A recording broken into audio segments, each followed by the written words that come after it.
Lillahi wa ba'd. Inshallah tunaendelea kuangazia haki ya Muislamu juu ya Muislamu mwenzake. Haki ya sita ya Muislamu juu ya Muislamu mwenzake ni Rasul alayhi salatu wassalam aliposema wa idha mata fattabi'uhu. Endapo mmoja wenu Muislamu mwenzenu ndugu wenu akifa fattabi'uhu, basi umsindikize.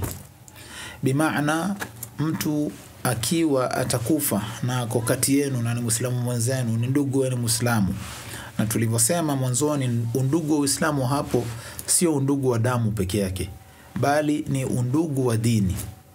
Asa akifa mmoja wenu na ako kati yenu, inafaa mumfuate. Kumfuata inamaanisha nini? Kwanza kumshughulikia na kumpatia zile haki zake ambazo kwamba anafaa kufanyiwa mtu ambaye amefariki. Mathalan, ya kwanza ni mtu atakapofariki anafaa kuoshwa, bimaana kuogeshwa. Hiyo inafaa kumfuate pale nyumbani kwake, muhakikishe mnamsaidia katika hili. Ya pili, kukafiniwa. Kisha ya tatu, kusaliwa, na ya nne, kuzikwa. Hiyo ndio maana ya kumfuata huyu mmoja wenu.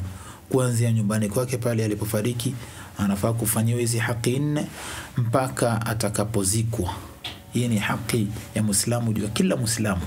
Haijalishi ni kabila lako, haijalishi ni ndugu yako wa damu, haijalishi ni rangi yako, haijalishi ni asili moja na wewe katika nchi, bali yoyote katika Muislamu akiwa atafariki kati yenu, basi afuatwe. Na kufuatwa tulivyoeleza pale mwanzoni ni kwenda kuoshwa na kukafiniwa na kusaliwa, naam, mpaka kuja kuzikwa.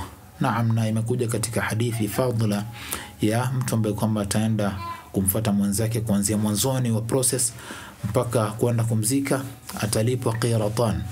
Naam, atalipwa qiratan. Wale masahaba waliuliza qiratan ni nini, wakaambiwa ni mlima kama wa Uhud.